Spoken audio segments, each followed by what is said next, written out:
ವಿಶ್ವಕ್ಕೆ ಇದೊಂದು ಶಾಕಿಂಗ್ ಸುದ್ದಿ. ಅದೇನಪ್ಪ ಅಂದ್ರೆ ವಿಶ್ವದ ಆರ್ಥಿಕ ಶಕ್ತಿಗಳಿಗೆ ಭಾರಿ ಹೊಡೆತವನ್ನ ಇದೀಗ ಏನು ಹಣದುಬ್ಬರ ಇದೆ ಅದು ಕೊಡುವಂತಹ ಕೆಲಸವನ್ನ ಮಾಡ್ತಾ ಇದೆ. ಸ್ನೇಹಿತರೆ, ಇತ್ತೀಚೆಗೆ ಜಪಾನ್ ಅತಿ ದೊಡ್ಡ 3ನೇ ರಾಷ್ಟ್ರವಾಗಿತ್ತು. ಅಂದ್ರೆ ಆರ್ಥಿಕತೆಯಲ್ಲಿ ಇದೀಗ 4ನೇ ಸ್ಥಾನಕ್ಕೆ ಕುಸಿದಿದೆ. ಆ ಸ್ಥಾನವನ್ನ ಜರ್ಮನಿ ತುಂಬಿತ್ತು. ಅದಾದ ಬಳಿಕ ಬ್ರಿಟನ್ ನಲ್ಲಿ ಆರ್ಥಿಕ ಕುಸಿತ ಉಂಟಾಗಿದ್ದು ನಿಮಗೆ ಗೊತ್ತಿರುವಂತಹ ವಿಚಾರ. ಆದ್ರೆ ಇದೀಗ ಮತ್ತೊಂದು ರಾಷ್ಟ್ರಕ್ಕೆ ಮತ್ತೊಂದು ಆತಂಕ ಎದುರಾಗಿದೆ. ಅದು ಕೂಡ ಜರ್ಮನಿಗೆ ದೊಡ್ಡ ಹೊಡೆತವೇ ಉಂಟಾಗಿದೆ. ಜರ್ಮನಿಯಲ್ಲಿಯೂ ಕೂಡ ಇದೀಗ ಹಣದುಬ್ಬರ ಉಂಟಾಗಿದ್ದು ಜಿಡಿಪಿಯಲ್ಲಿ ಭಾರಿ ಕುಸಿತವೇ ಉಂಟಾಗಿದೆ. ಹಾಗಾದ್ರೆ ಏನದು ಸ್ಟೋರಿ? ಆ ಕುರಿತ ಒಂದು ವಿಶೇಷ ವರದಿ ನಿಮ್ಮ ಮುಂದೆ. ಸ್ನೇಹಿತರೆ, ನಿಮಗೆ ಗೊತ್ತಿರುವಂತೆ ಕೆಲ ದಿನಗಳ ಹಿಂದೆ ಏನು ಜಪಾನ್ ಇದೆ, ಜಪಾನ್ ನಲ್ಲಿ ಒಂದು ರೀತಿ ಆರ್ಥಿಕ ಕುಸಿತ ಉಂಟಾಗಿತ್ತು. ಅದೇ ಕಾರಣಕ್ಕೆ ಜಪಾನ್ ತನ್ನ 3ನೇ ಸ್ಥಾನ ಅಂದ್ರೆ ವಿಶ್ವದ ಆರ್ಥಿಕತೆಯಲ್ಲಿ ಅತಿ ದೊಡ್ಡ ಆರ್ಥಿಕತೆಯಲ್ಲಿ 3ನೇ ಸ್ಥಾನವನ್ನ ಹೊಂದಿದ್ದಂತಹ ಜಪಾನ್ ಕೆಲ ದಿನಗಳ ಹಿಂದೆ ಅಂದ್ರೆ ಬೆರಳೆಣಿಕೆ ಅಂದ್ರೆ 5 ದಿನಗಳ ಹಿಂದೆ ತನ್ನ ಸ್ಥಾನವನ್ನ ಕಳೆದುಕೊಂಡು 4ನೇ ಸ್ಥಾನಕ್ಕೆ ಧುಮುಕಿತ್ತು. ಇನ್ನು ಸ್ನೇಹಿತರೆ, ನಿಮಗೆ ಒಂದು ವಿಚಾರ ಗೊತ್ತಿರಲಿ. ಮೊದಲನೇ ಸ್ಥಾನದಲ್ಲಿ ಇರುವಂತಹದ್ದು ಅಮೆರಿಕ, 2ನೇ ಸ್ಥಾನದಲ್ಲಿ ಇರುವಂತಹದ್ದು ಚೀನಾ, 3ನೇ ಸ್ಥಾನದಲ್ಲಿ ಇರುವಂತಹದ್ದು ಇದೀಗ ಜರ್ಮನಿ, 4ನೇ ಸ್ಥಾನದಲ್ಲಿ ಜಪಾನ್ ಇದೆ, 5ನೇ ಸ್ಥಾನದಲ್ಲಿ ನಮ್ಮ ಹೆಮ್ಮೆಯ ಭಾರತ ಇದೆ, 6ನೇ ಸ್ಥಾನದಲ್ಲಿ ಬ್ರಿಟನ್ ಇದೆ.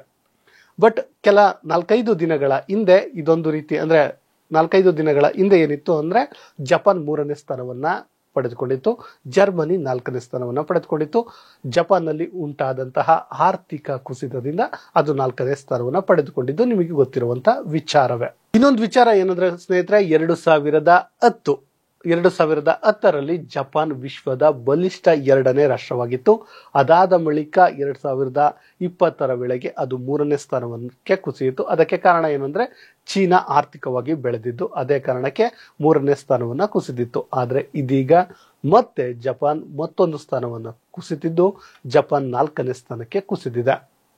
ಇನ್ನು ಇಂತಹ ಜಪಾನ್ ಕುಸಿತಕ್ಕೆ ಅಂದ್ರೆ ಆರ್ಥಿಕ ಕುಸಿತಕ್ಕೆ ಕಾರಣವೇನು ಅಂತ ನೋಡ್ತಾ ಹೋದ್ರೆ ನಮಗೆ ಹಲವು ಪ್ರಶ್ನೆಗಳಿಗೆ ಉತ್ತರಗಳು ಸಿಗುತ್ತೆ.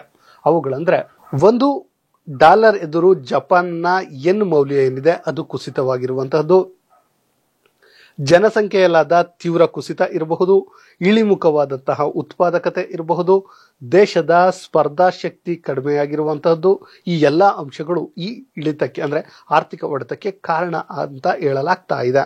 ಇನ್ನು ಸ್ನೇಹಿತರೆ, ಕೇವಲ ಜಪಾನ್ ಮಾತ್ರವಲ್ಲದೆ ಬ್ರಿಟನ್ ನಲ್ಲಿಯೂ ಕೂಡ ಈ ಏನು ಆರ್ಥಿಕ ಹೊಡೆತ ಏನಿದೆ ಅಥವಾ ಆರ್ಥಿಕ ಹಿಂಜರಿತ ಏನಿದೆ ಅದು ದೊಡ್ಡ ಪ್ರಭಾವವನ್ನೇ ಬೀರಿದೆ.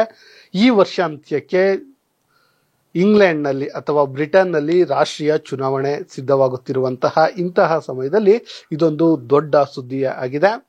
ಪ್ರಧಾನಿ ರಿಷಿ ಸುನಕ್ ರವರಿಗೆ ಇದೊಂದು ದೊಡ್ಡ ಸವಾಲಾಗಿ ಪರಿಣಮಿಸಿದೆ. 2023 ಅಕ್ಟೋಬರ್ ಮತ್ತು ಡಿಸೆಂಬರ್ ತ್ರೈಮಾಸಿಕದಲ್ಲಿ ಬ್ರಿಟನ್ ಜಿಡಿಪಿ 0.1% ಕುಸಿತಕ್ಕೆ ಒಳಗಾಗಬಹುದು ಎಂದು ನಿರೀಕ್ಷಿಸಲಾಗಿತ್ತು. ಆದರೆ ನಿರೀಕ್ಷೆಯನ್ನ ಮೀರಿ 0.3% ಕುಸಿತವನ್ನ ಕಂಡಿದೆ. ಜುಲೈ ಮತ್ತು ಸೆಪ್ಟೆಂಬರ್ನಲ್ಲಿ 0.1 ಕುಸಿತವಾಗಿತ್ತು. ಸತತ 2 ತ್ರೈಮಾಸಿಕದಲ್ಲಿ ಕುಸಿತ ಕಂಡಿದ್ದು ಬ್ರಿಟನ್ ಸರ್ಕಾರವನ್ನ ಕಂಗೆಡಿಸಿದೆ. ಇನ್ನು ಸ್ನೇಹಿತರೆ, ಇಷ್ಟೆಲ್ಲ ಆದ ಮೇಲೆ ಇದೀಗ ಜರ್ಮನಿಯಲ್ಲೂ ಕೂಡ ಆರ್ಥಿಕ ಕುಸಿತ ಉಂಟಾಗಿದೆ. ಇತ್ತೀಚೆಗೆ ಜರ್ಮನಿಯ ಅಂಕಿ ಅಂಶಗಳ ಕಚೇರಿ ಮೊದಲ ತ್ರೈಮಾಸಿಕ ಜಿಡಿಪಿಯನ್ನ ಬಿಡುಗಡೆಗೊಳಿಸಿದ್ದು ಜಿಡಿಪಿಯ ಬೆಳವಣಿಗೆಯ ದರ 0.3%ಗೆ ಇಳಿದಿದ್ದು ಇದೀಗ ಜರ್ಮನಿ ಆರ್ಥಿಕ ಹಿಂಜರಿತದ ಹಾದಿಯಲ್ಲಿದೆ. 2022ರ ಕೊನೆಯ ತ್ರೈಮಾಸಿಕ ವರದಿಯಲ್ಲಿ ಜರ್ಮನಿ ಜಿಡಿಪಿ 0.5% ಇಳಿಕೆಯಾಗಿತ್ತು. ಇದೀಗ ಮತ್ತೆ ಬಿಡುಗಡೆ ಮಾಡಿದ್ದು ಅದರಲ್ಲಿ ಮತ್ತಷ್ಟು ಕುಸಿತವಾಗಿದೆ.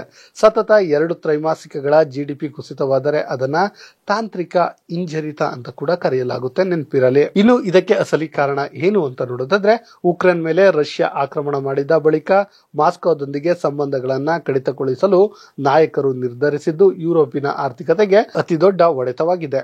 ಅಂಕಿ ಅಂಶಗಳ ಪ್ರಕಾರ ಮೊದಲ ತ್ರೈಮಾಸಿಕದಲ್ಲಿ ಜರ್ಮನ್ನಲ್ಲಿ ನಾಗರಿಕರು ತಮ್ಮ ಗೃಹ ಬಳಕೆಯ ಖರ್ಚನ್ನ ತೀವ್ರವಾಗಿ ಕಡಿಮೆ ಮಾಡಿದ್ದಾರೆ. ಗ್ರಾಹಕರು ತಮ್ಮ ಹಣವನ್ನ ಬಟ್ಟೆ, ಪೀಠೋಪಕರಣ, ವಾಹನ ಸೇರಿದಂತೆ ದುಬಾರಿ ವಸ್ತುಗಳಿಗಾಗಿ ವ್ಯಯಿಸಲು ಇಷ್ಟಪಡ್ತಿಲ್ಲ.